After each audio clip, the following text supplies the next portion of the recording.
When I started in 2015-16, I looked online. There were 5 great real leather bag companies in the US. And I'm like, wow, I want to be like these guys. All 5 bankrupt. And what I found out was their problem is they had enough success from 2005 or 2008 or 2010 to 2017. And then when things got rough, they tried to do more and more of the same thing. They would say, it's been so successful. We have a 10-year history of success. Why wouldn't we do more of that? Because it's not working. Yeah. Because you're going bankrupt because you have a bunch of loans that you cannot pay off because you are not profitable. That's how you know. But they can't justify that in their minds. They're like, this is what our customers want. Yeah. We have to do this. Time to move on. Yo, what's going on, everybody? Welcome to the Unstoppable Marketer podcast. With me, as always, is my co-host, Mark Goldhardt. Mark, how are you doing today? I'm doing great. I'm well. Good. I'm excited, especially for this guest. I know it's been a minute since we've had a guest. We've been kind of going just solo, diving really deep into Tactics lately. And so, not that we're not going to do that today, potentially, but I'm really excited for our guest. Yeah, me too. Let's introduce him. We've got Curtis from Portland Leather Goods on the podcast with us today. Portland Leather Goods, just FYI, is he just said this line before we started talking, the biggest leather bag company in the world. Yes? Not even fastest. Close. What I said is the fastest growing leather bag. Fastest growing. That is what I meant I said that in my head. But the largest manufacturer In North America. Yeah, we have a place called The Studio, and we named it that because it seems like a small name, but then it grew. We're the largest leather bag manufacturer in North America. Incredible, man. Well, thank you for joining. We really appreciate it. We were just talking. I found you on LinkedIn. You've kind of been more active as of pretty recent. I feel like maybe within the last 12 months, or are you just showing up in my feed? No. You couldn't find me 12 months ago. Not anything. It's nothing. Like no pictures of me running. And so what inspired you to start creating content? You know, we had some people, we were going to do some videos for, I can't even remember what, and we got all the fancy gear and had someone try to shoot some stuff for us, and it was just a failure. But in one of the breaks, my assistant Mariana sat down next to me as they're trying to get the cameras and the speakers right. And after the 3 hours, the 5 minutes of us just talking to each other was magical. So I just set my MacBook down and sit it in my house in the morning. She sits up in the window next to me and we just talked. And all of a sudden we just got thousands and thousands of people saying, I love your videos. It's authentic. It's real. And, you know, we grew from a garage to where we are today in 8 years. And there's a lot of breakthroughs. There's a lot of changes you had to do. And what I found out is when I told my story, like the true story of how things really worked, it really struck with some people. I'm not here to tell a story that everybody's going to catch on to.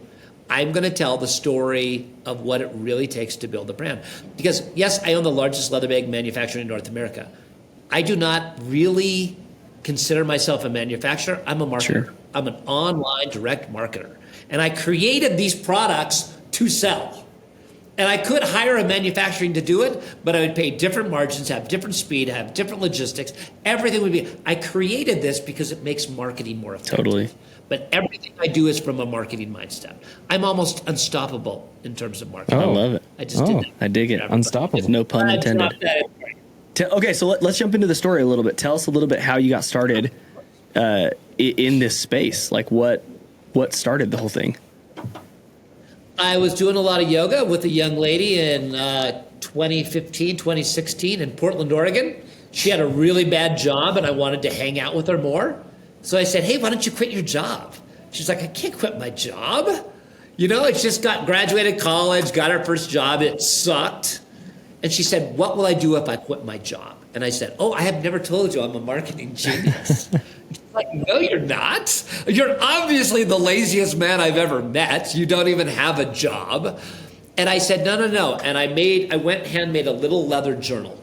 And I said, this is what we're going to sell. We can grow this to 100 million. And she's like, she was just stupid enough to quit her job. And we started at art festivals. And we literally went from 5,000 to 10,000 to 20 in a weekend. To some weekends, we were doing 40,000 in a weekend. Jeez. All through And then pop-ups. we went on Etsy in 18 months. We became a top 10 all-time seller. Wow. And what year was that with Etsy? 2016, 17. Okay. And then we went on Shopify, and I remember our first year on Shopify, getting off of Etsy. On Black Friday, we did one sale. And this last Black Friday, we did a sale with an average order value of $123 every 3 seconds on Shopify. Jeez. Good Congrats. So, yeah.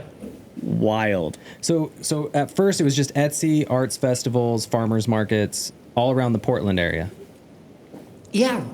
And not really farmers markets. And that's a little marketing thing, being a marketing guy. You got to go where people want to buy and have money. It's not just where people are.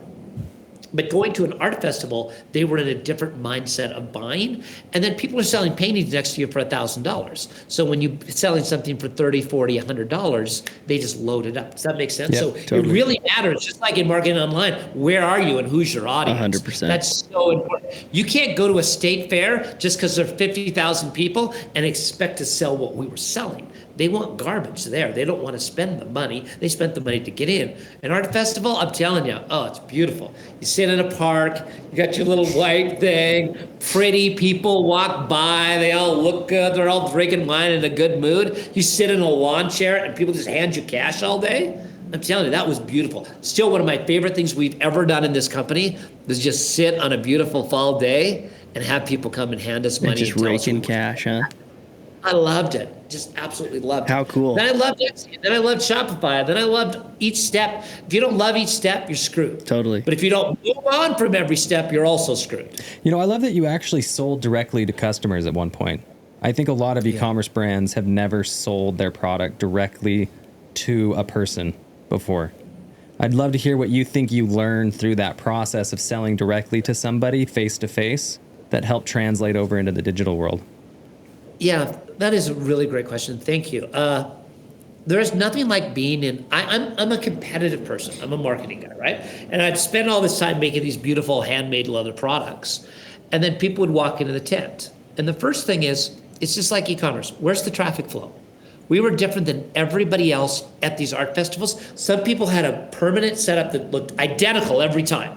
I would set mine up, and after 1 hour of a 3-day festival, I would see where the sun was, where people are going, where's the traffic, and I would switch the whole booth, break it down and set it back up, and then I would do it again and again until by noon, the right flow of people were coming in. They were staying. Here's where they're buying. That's where they first caught their attention.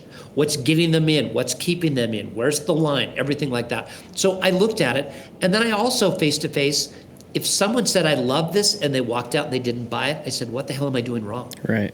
I took it as an insult, right? You can't do that online. You just see a number come in. So you can actually ask the people, what is it? What is it that you didn't like? What is it? Is it the price? Is it this? I would create gimmicks just to see if they would work. Sure. I would take these small journals we did, and I'd say 1 for 40, 2 for 60, 3 for 50. They're like, what?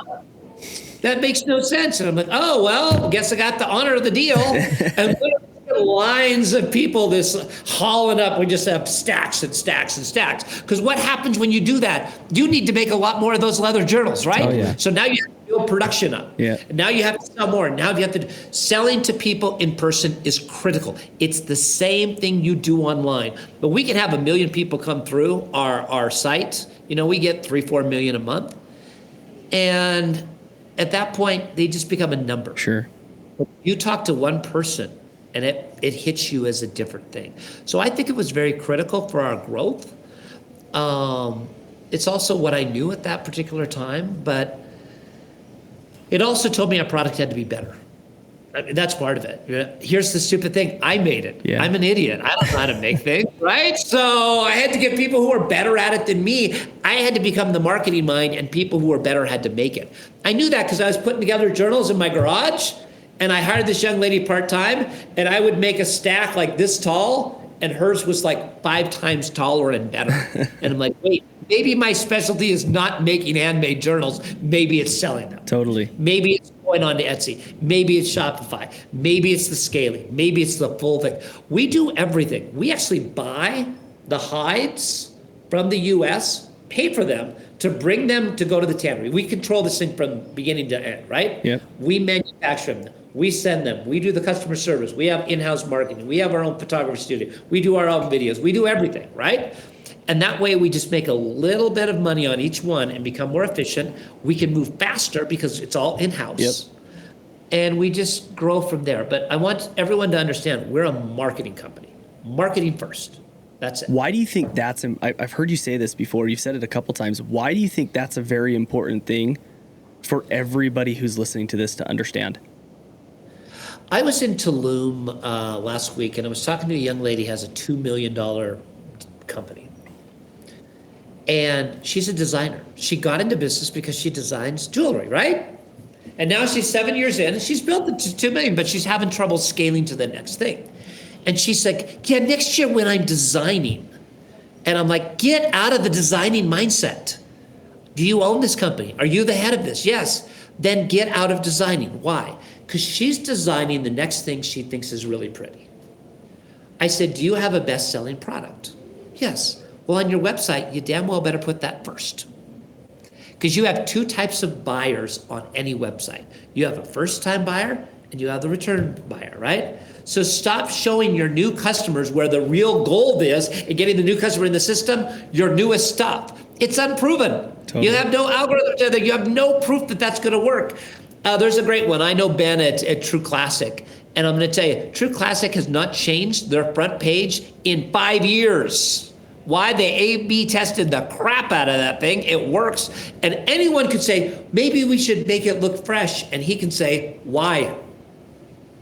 Our previous customers already know who we are, and they're going to go right through to what they want. But the new customers, that's the best proven way to get a new customer. Totally. And it's not just, not only have they tested it, but they're pushing their hero product, right? They're pushing their, we call them hero products or acquisition products. You know, I've heard people call them CAC products, whatever you want, right?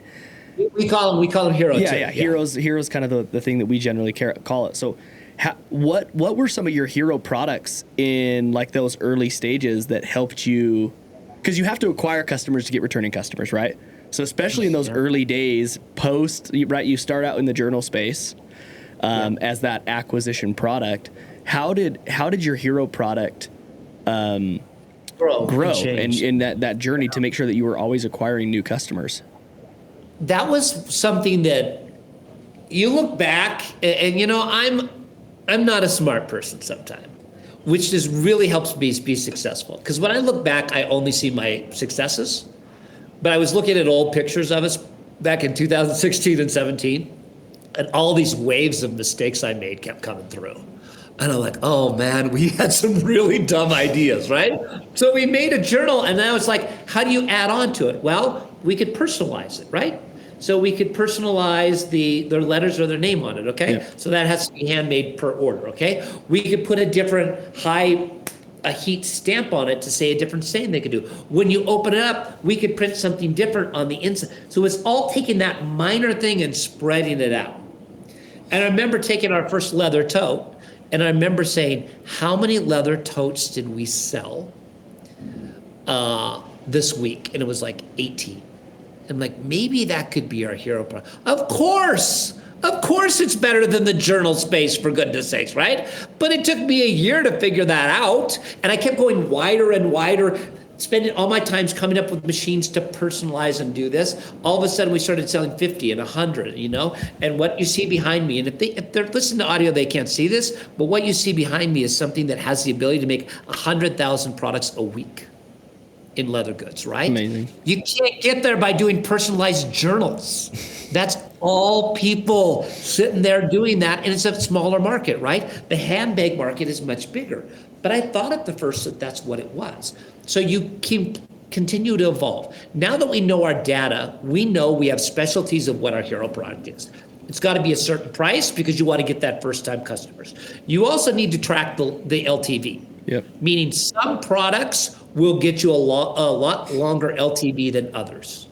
they like it more. It leads to that second purchase where the gold is. Now, we buy traffic at a profit, meaning our first customer is profitable. Congrats. But I know that they're much more likely to spend a lot more long-term if they buy these two and not these two. So if it comes down to this one's a little more different to do our ad spend and everything that we're doing, I'll take the time and effort to work on those ad sets because I wanted to buy certain things. Now, after they're in the mix, you got to come up with new things to keep your audience engaged. Our formula is 50% on a day-to-day basis, new customer, 50% returning customer. And so by the end of the month, we look at that. So we know we need an extra 900,000 customers next year. That's what our goal in scaling is going to be. And then our current customers will continue to buy and to even that out. Okay, I want to dive in just a little bit into this evolution from journals to bags. Yeah. And the reason why is because I think a lot of people, you already identified this, a lot of business owners get stuck in that transition, right? Like they have the initial product, and it's doing okay or good even, but not great. And they're trying to find what's the next step, what's the evolution. So from your marketing mind, you were doing these journals. How did you say, hey, let's do a tote? Was it a tote just because, hey, we're doing leather stuff, let's make a leather tote? Yeah, I had a leather hide. I literally didn't know what I was doing, and I just cut the panels like equidistant, shoved them together, figured out how to sew it together, turned it upside down, did a few things. I'm like, oh, that's kind of nice. Took it out there and it sold. I'm like, oh, that's nice. But then when you're on Etsy and you're going online, you need to evolve. I still spent 90% of my time on how do I make the current product better and get more people to buy, and only 10% on the additional things. And that was fine because it got us to where we are, but it delayed our evolution probably by a year. Okay. I bought a lot of expensive. I hired a lot of employees with those heat machines to line up the letters and to put the personalization. And then I'd say we don't really want to do this, and people say, but people love the personalization. Yeah, but the other 200 million people who are our potential customers don't even know it exists. If we take it off and we just offer the bag itself, we can become much more efficient. Now, it seems like it's the obvious decision now. It was not obvious at the time. No decision is ever obvious at the time. Well, because it was your biggest product at the time, right? It's how you're bringing in all of your money. Well, not only it's bringing in all of your money. Yeah. Not only that, but it's also like the handbag space is a daunting. Yes, the total addressable market is bigger, but it's also more competitive. Yeah, the TAM space is huge, 78 billion, right? Okay, but a lot of this is, by the luxury brands that do what they do. And I mean, there's really nobody between us and that $1 billion mark, right? There's Capri Holdings, there's Tapestry, there's the big ones that everybody knows, and then there's us, and we're growing into that space.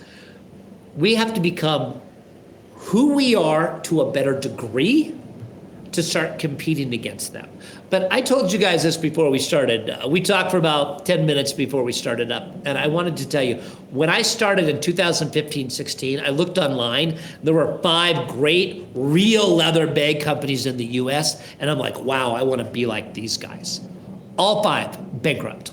All 5 bankrupt.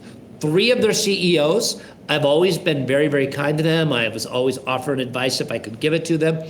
They have called me up in the last 3 years and said, hey, can you help us out financially? Can you take up? They all went bankrupt. And what I found out was their problem is they had enough success from 2005 or 2008 or 2010 to 2017. And then when things got rough, they tried to do more and more of the same thing. They would say, it's been so successful. We have a 10-year history of success. Why wouldn't we do more of that? Totally.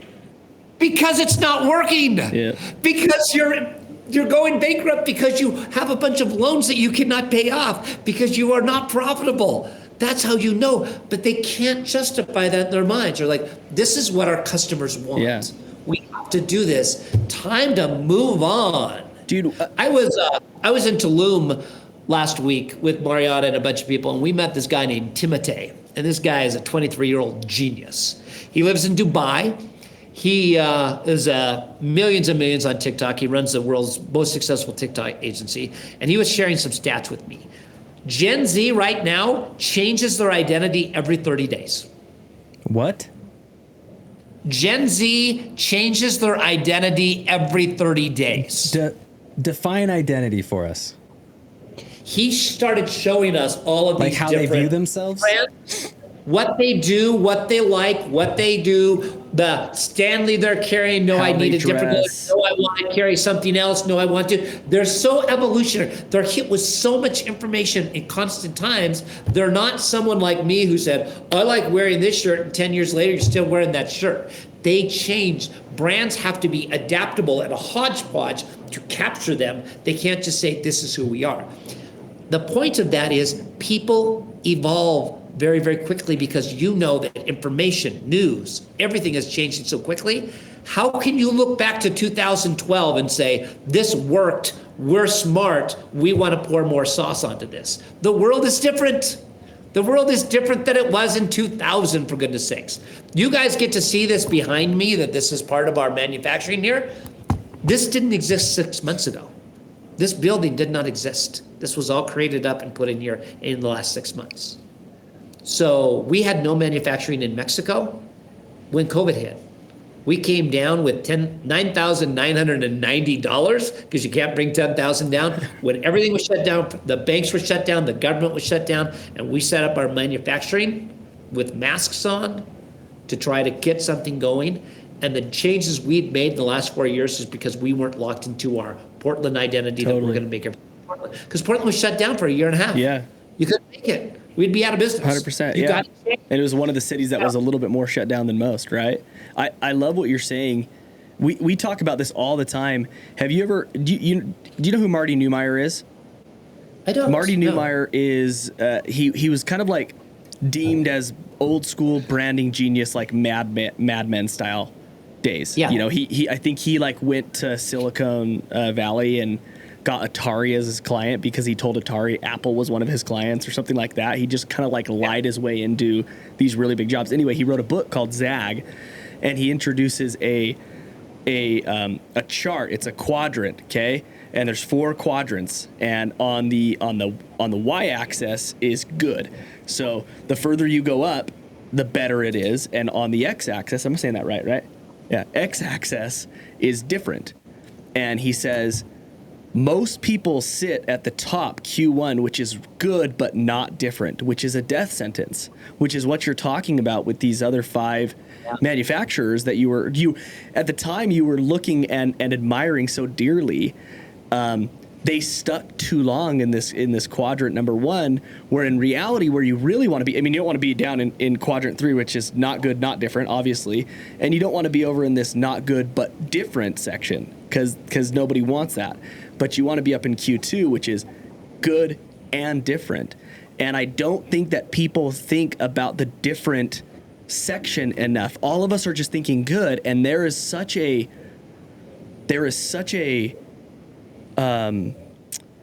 what the word I'm looking for, there's a lot of risk in looking at your competitors and admiring them, because what do you do when you look at your competitors? You start to do the things that they're doing.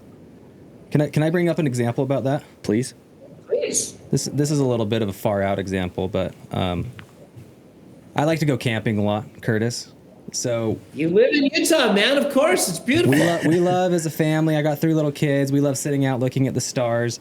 And the thought I always have looking at stars is like you're looking at snapshots from millions of years ago of the stars. You're not looking at the star as it is right now. You're looking at the star as it was from the distance it took the light to travel to the Earth. That's the problem when you're analyzing and looking at competitors, is like you're looking at a delayed image of what you think that competitor is or isn't. So you have to develop your own path. And like we talk about this with our clients and people we consult all the time. You can't just take these templates from Twitter profiles and implement them onto your business. You have to understand the first principles of operation and of marketing and pave your own path with the first principles. So for you, how did you get out of that mindset of, hey, I want to be like these guys, to No, like this is our pathway. This is how I operate off of my principles, off of our values as a company, instead of trying to operate off of what you're seeing as that delayed image from a competitor. I would say it's because I'm narrow-minded and I'm cocky and I'm selfish and I didn't want to look at somebody else and what they were doing. That's part of it. And then some of them just seemed unreasonable. I remember there's this one company and they were like, we're giving 5% of all proceeds to this children's organization. And one people's like, we should give away 5% of everything we're doing. That would sound great. And I literally had all our employees telling me to do that. And the reason I didn't do it is because I couldn't afford to give away 5% to charity, right?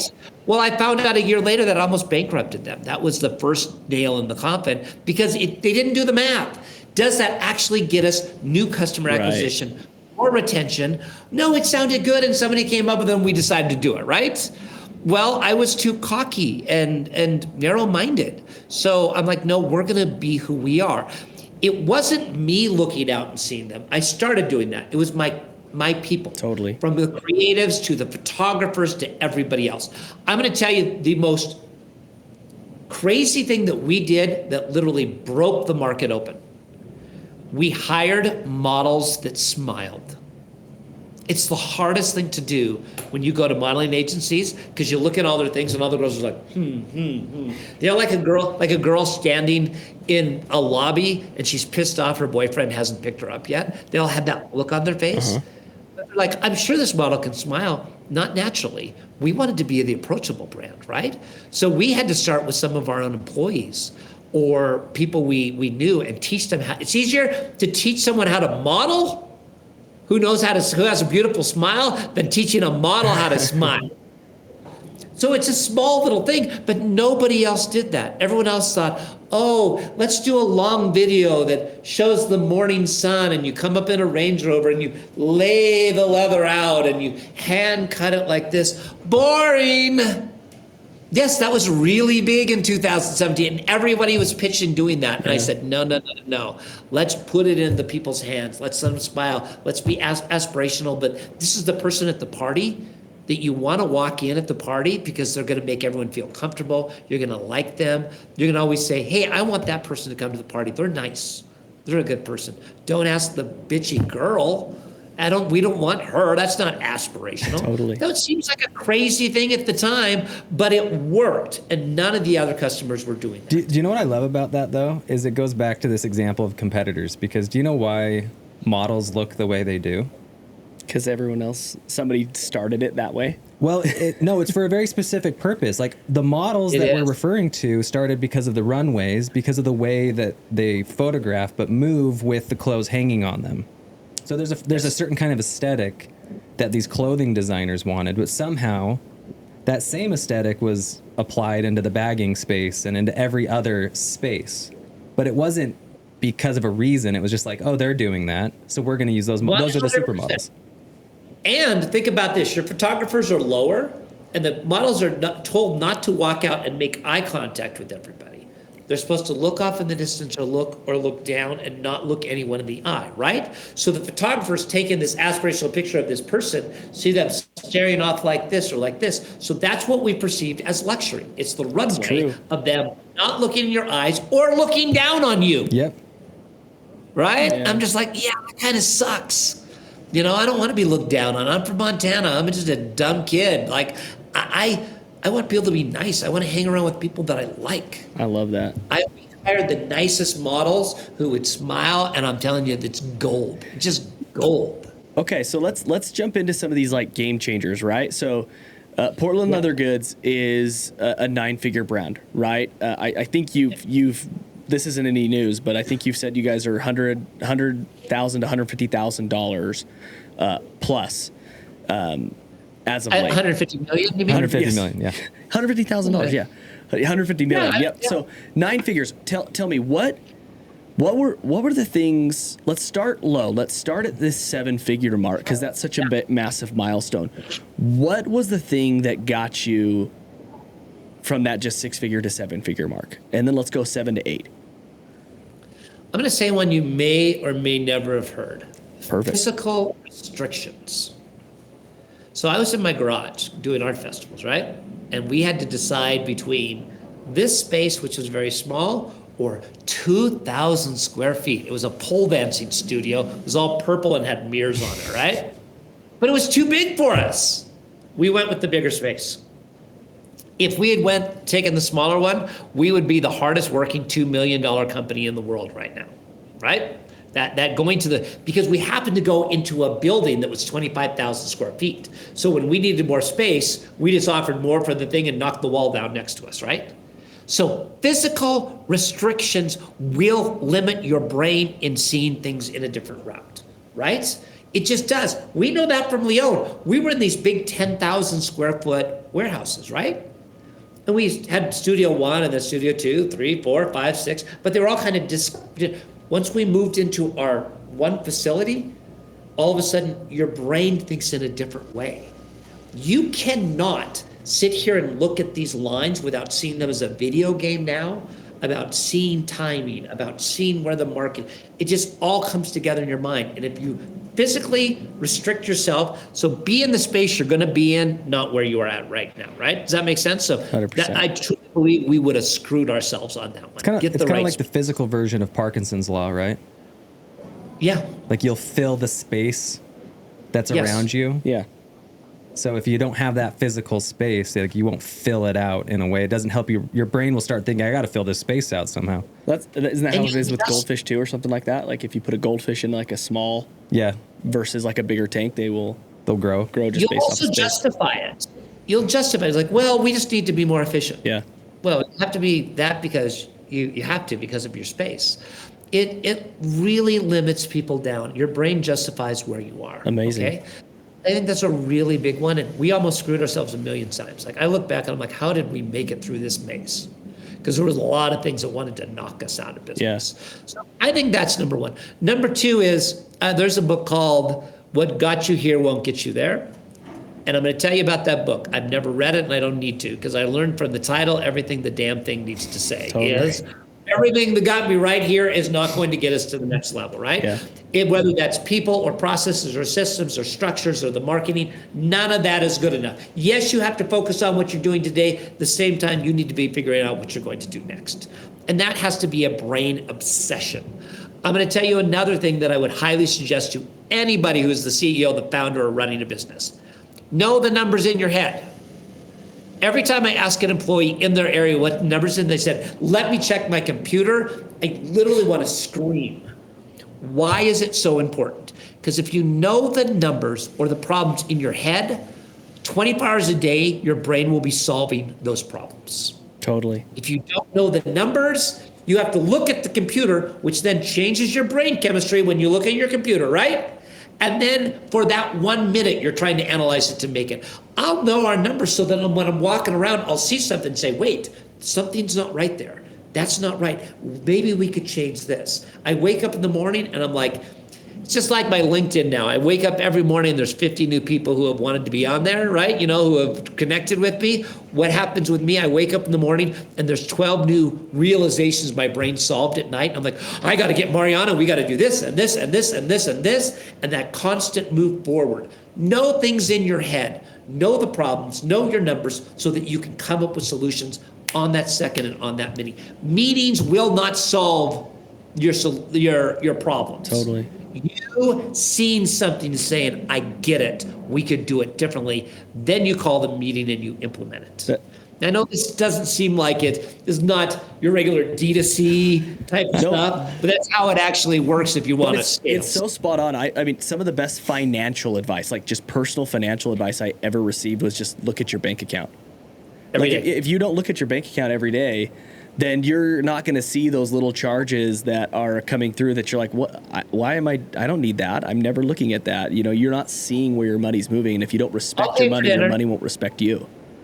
Yeah, I'll pay for dinner. I'll do this. Oh, I can buy this. If you don't realize the next day you would see like, damn, I took a little dip there. I probably should have just had a freaking hot dog, right? Yeah, 100%. That's true. I don't care how many hundreds of millions you get. It's the same thing. Know your numbers, look at it. It just, we like to hold on to our successes of our past, but you have to hold on to the right lessons of the past. Yeah, for sure. You have to move to those next things. So I don't want to get rid of the things that have worked well. And it's hard. I'm telling you, when we got to 1 million, I was still doing art festivals to pay the bills for the building as we grew the Etsy company. Does that make any sense? Then everyone's like, we just need to go all into Shopify and completely got off. And I'm like, no. Etsy's still bringing in $4 million a year. We're not just giving that up right now, right? But then at one time, you're just like, I'm shutting that pipeline down. Totally. And it was like, how could you turn off of that money? Because I knew in my heart that wasn't where it was at. It was that next level. So it's letting go of the past to move on to the future. Most people want to keep everything from the past and have the future. You can't do it. Yep. You cannot do it. You have to break through ceilings at all times. So sometimes I get passionate and I talk like a little harsh to people, and for all the people who buy from us and all the people who know Portland Leather, I am a very kind and a loving person. Everyone knows that about me. But when it comes down to business, sometimes I get mad at people for continuing to make stupid mistakes. I just want them to be better. I just want them to understand that they need to win this game. They need to win it for them and their family and their friends and their employees. I am responsible for making hard decisions that are going to piss some people off. But in the long run, it's going to grow our company, right? I don't like those things, right? It's funny. Everyone wants to watch a sports documentary and they love the intensity that somebody brings, right? But then in their own life, they don't want any kind of that intensity. They just want rainbows and sunshine and lollipops. And then it's like, oh, Michael Jordan was so great. I love Michael Jordan. It's like, well, there's a reason why Michael Jordan was like that. He wasn't exactly a nice guy all the time. Yeah. There's a great, the Georgia football coach did a great thing on the three downsides of leadership. And basically it was, you're going to make decisions that hurt people you love, right? You're going to. You're going to have to make decisions where you cannot explain to people what the reason you did that for, but you still have to make that decision, right? Like there is certain things in leadership that are not your standard hold hands, everybody's going to be okay. Biggest breakthrough I ever did with all my employees was this. If an employee is not working out, I used to think, I'm the worst guy in the world, we're a great company, and I have to let this person go. What I realized, if they're not working out, they will be happier someplace else. Not just mentally saying that, but knowing it, because I bump into them 2 years later and I think, oh shit, they're going to be angry at me. I let this person go. And they give me a hug and say, thank you. Much better job I have making more money doing something that they were meant for, right? So true. Because we're not the perfect fit for everybody. I think I fooled my brain at first thinking, well, I got to tell myself they'll be better off. Now I know for a fact. I literally just had an employee. I love this employee. He was fantastic. He was wonderful. He wasn't right for where we were going next. So I literally said, I'm going to pay you for 6 months. I will take you to all of these conventions. You're amazing. I will help you get a new job. He got a job at a small little company running a whole side of their e-commerce called Nike. And I saw it like about 4 months ago, and my friends bumped into him. They're like, yeah, they work out every morning. He's glowing. He's happy. He's like, and he thanks me. He didn't thank me when we sat down and I told him this is going to happen. But I said, I love and I trust you, dude. You're going to kill it someplace else. And he is. But that 2 months of uncertainty was hard on him. It was hard on his family. It was hard on me. But that's what the good things in life are. They're a little bit hard and a little bit uncomfortable. And then you look back and say, I'm sure glad I did that. Yeah. Well, I love this topic, right? Because it's going back to your 3 points. It's all about evolution, right? You're changing. How do you change the next step? Whether it's through physical constraints, whether it's through mindset, whatever it is. And I love your story because you're really just a little microcosm example of changing. Like Curtis, I mean, I don't know if you care, but how old are you? 59. Okay, so you're 59 years old. The reason why I want to bring that up is because of the old saying, right? The old saying that old dogs can't learn new tricks.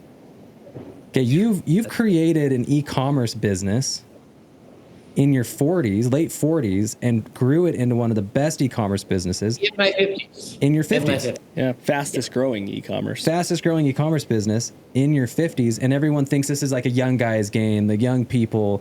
You know, you're not the typical story of a D2C success. Okay, well, I'm going to tell you, I'm starting to one. I had a few years of drinking where I literally did nothing in my life except lay around and be worthless.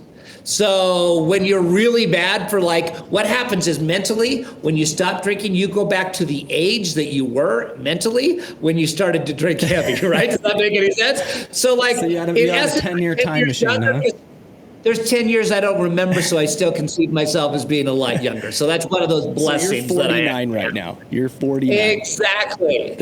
And I'm literally surrounded with 90% of my top 100 people are between the ages of 25 and 36, right? So I've got this young energy all the way around me all the time, and I've got more energy. I've got more things than they do, but I'm able to see pattern recognition from my life to realize what I need to do to move on to the next area.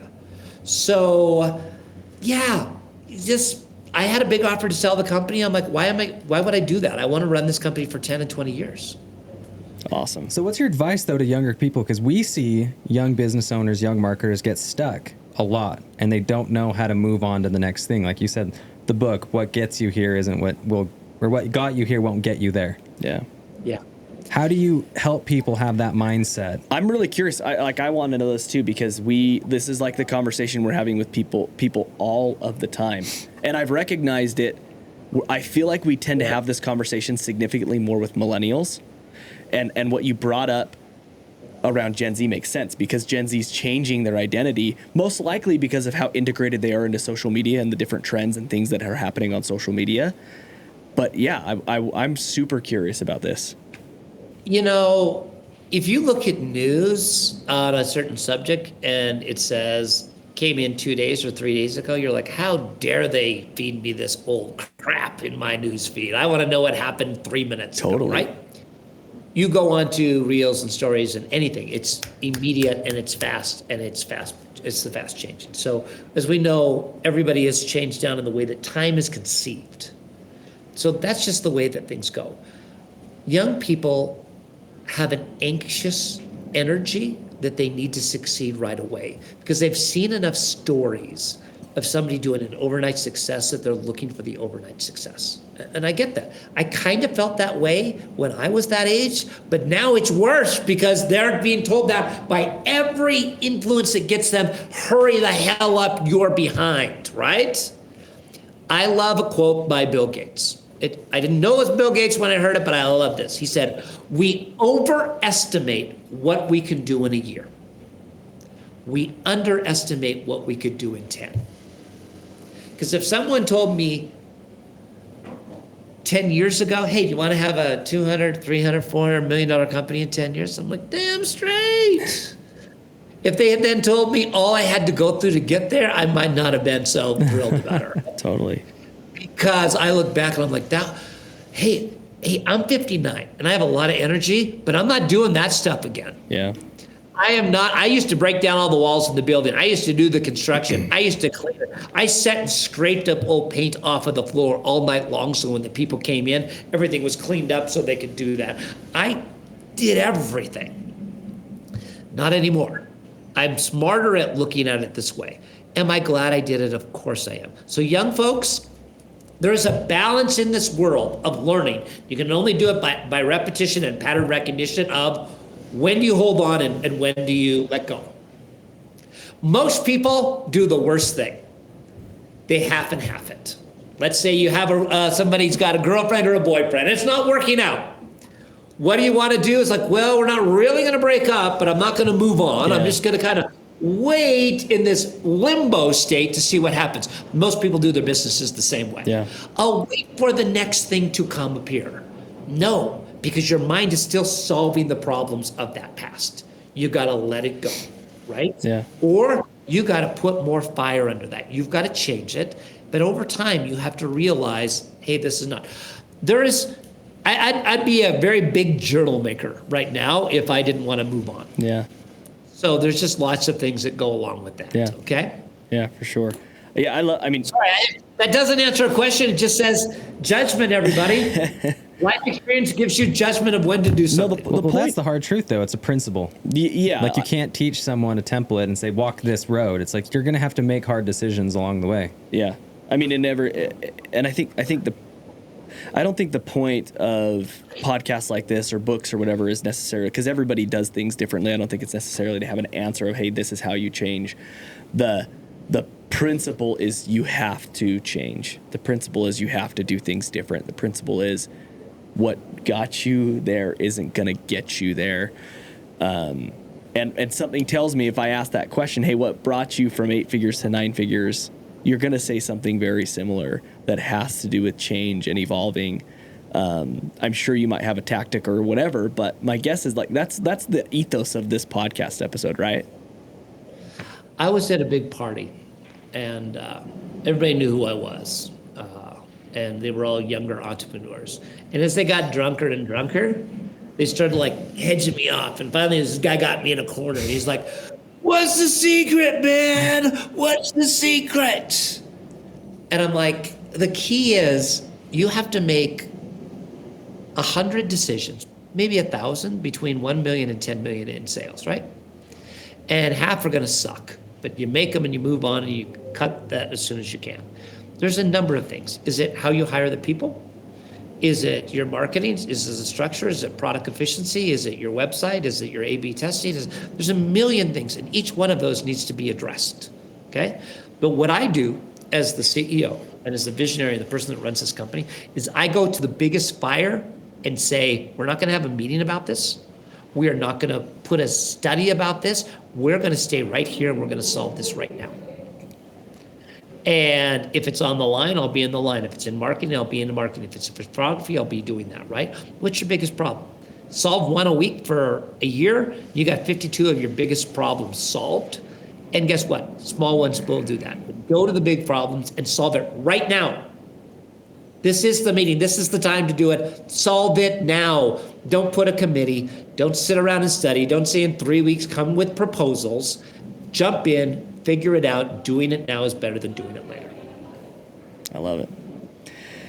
Dude, I don't like, I'm sure there's 1,000 more questions, but to me, this episode has gone in such a cool direction.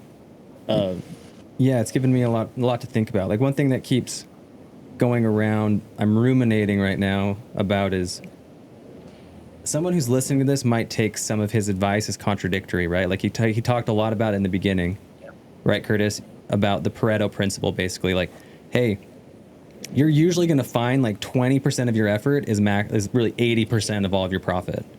But then there comes a point from the journals to the tote that you're just going to have to make a hard decision. Yeah. And there's no answer that we can give you other than, yeah, you're going to have to make a hard decision. You have a marketing tactic that you're using right now that's working really well. Guess what? It's not going to work for the next 6 months. So you're going to have to make a hard decision through testing and through some failure. It's just how fast can you learn through failure? Yeah. And that's really the secret. And a hard decision is when to let it go, right? Like he said, hey, we're making $4 million at these pop-ups in these art gallery shows. But there's more potential on the Etsy side of things. So at what point do you kibosh? At what point do you get rid of that? And there's no reward without risk. Like people would just want the rewards without taking risks. And those risks are the decisions, right, Curtis? Yeah, and you really, thank you for starting something in my brain. I remember when the person was helping me, I'd say my second in command at the time, said, we need to give everyone in here. We're all in just one space making things in that little 2,000 square foot. It's like, we need to raise everyone's pay to $14 an hour, which I was like, we can't afford that. She's like, look at all this money, blah, blah, blah, blah. And I showed her the books and everything. She's like, oh, crap. I said, I'll tell you what to do. If we can make this amount, then I'll give everybody the raise. And she's like, what's the best way to do that? And I said, instead of selling 30 totes a week, let's sell 30 totes a day. And she told everybody. And so they took better pictures. They focused on this. We rewrote the listings. We adjusted our pricing strategy. All of a sudden, within like 3 weeks, we're selling 10 times the amount of totes. And all of a sudden, we found something. With the same people. With the same people, and the smallest motivator of, hey, here's what it is. Yep. Here's reality. This is what we need to do. And then it breaks you, right? Like this wasn't genius. Then all of a sudden I'm like, wait a second. That's a lot more money, a lot easier. let's pour the gas on that fire and let's see where it goes. You know, it's a ride. It's a ride to do something for as long as we've done it and to grow the way that we do and see the people come and go and keep the great ones on. But it is judgments every day on people, on process, on product, on the future, on the past, on your financials. And I don't want to make this complex because we're smart people listening to this thing, but they can do it. Yeah. Here's the thing. I will beat out a smart, disciplined person every day, every single day. And the reason I will is I'm obsessed. I'm at this thing, my brain is working on this at all times, right? So you can be smart and disciplined, and I'll say, that's great. But I am going to figure out what is going to work. There's just no way around that. They say don't put your identity in your company because if something goes wrong with the company, your identity's screwed. Does that make sense? Yeah. Tough. I've already done it. I'm all in. It's too late. The company blows up. I don't know who I'm going to be. I'll be one of those people in Salt Lake that you guys were talking about earlier. You can wave to me from the side of the street. Hey, but on the flip coin, you have not made the company a reflection of your identity, right? It seems like you've built a company very specifically to serve a certain group of people. And it's not necessarily you. 98% women. Yeah, 98% women. That's one of the things. Yeah. But I'll tell you, and this thing just evolved into this, but I'm going to tell you this anyhow. If I was going to tell you one secret to my success and the company's success is hiring men and hiring women is different. Okay? And here's what. Men This is a hot take, everybody. This is a hot take. Yeah. I like it. Men are overconfident. In my marketing team, this one's spending 10, 20, 30 million a year in marketing, they're guys at the top, right? Because they're unafraid to waste $1 million of my money. Women would never do that. They're too freaking rational and they care too much. So what I do is I get the overconfident people, and then I teach them how to subdue themselves at times to make rational choices. Then you get a woman who is 10 times better than the guys, but they don't quite know it yet. They think it a little bit, and you give them the space to grow, they're going to do all the work. They're going to make sure all the bills are paid. They're going to make sure the designs are there. They're going to make sure the timeline of that new release is done, that the photography lines up with this, lines up with the web. They're going to do all that work, right? So you take the people who might be lacking the confidence a little bit, but have the skills, and you raise them. You take these overconfident jerk guys, and you say, hey, settle down a little bit, but I need their overconfidence to surge you forward, right? But you also need the women, which is probably 20 of my top 25 people, all women, who literally, my favorite story is a young lady I hired, and 3 weeks in, we were at a coffee shop, and I said, I have some news for you. And she said, not another raise. You've already given me 3 raises in 3 weeks. And I said, that's because you don't understand how great you are. You don't get it yet. And I'm going to throw money at you and tell you how great you are until you get it. Until a couple weeks ago, when now she moved to the side to do something else, she ran all of the things that you see here. And when I found her, she was making $6 an hour, $6 an hour, 20 hours a week. That was her total job. And now she ran all of our Mexico operations, including legal, financial, production, logistics, and design. Incredible. Dude, that's awesome. What a cool story. I think that's a great way to end. To cap it out, yeah. Yeah, this has been awesome, Curtis. Dude, you have given some really good gems here. Where can people find Portland Leather Goods?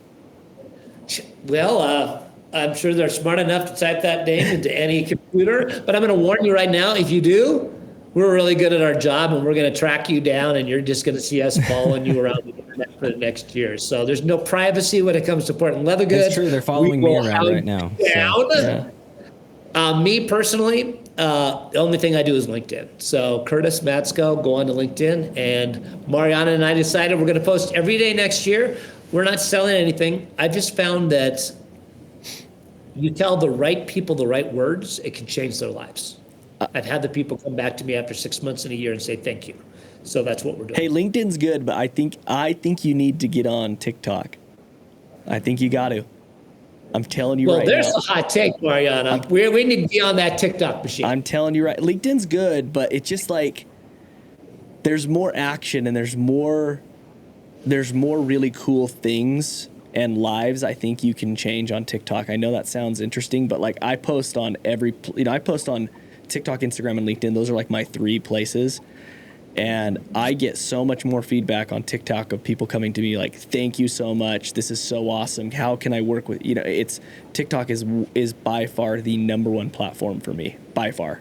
I'm a little bit older and slower and not very clever. It works, you think man. I can hang with the kids That's there? why it works for you. It's like you may not be as the stereotypical person they might think that you might see there. Yeah, what are you talking about? You're scared of hanging with the kids, Curtis? You're 49. You're 49, not 59. Remember? Exactly.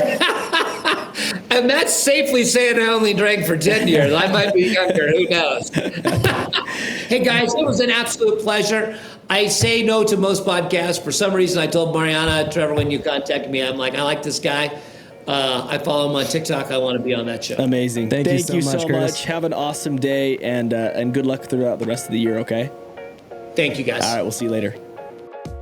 Thank you so much for listening to the Unstoppable Marketer podcast. Please go rate and subscribe the podcast, whether it's good or bad. We want to hear from you because we always want to make this podcast better. If you want to get in touch with me or give me any direct feedback, please go follow me and get in touch with me. I am at the Trevor Crump on both Instagram and TikTok. Thank you, and we will see you next week.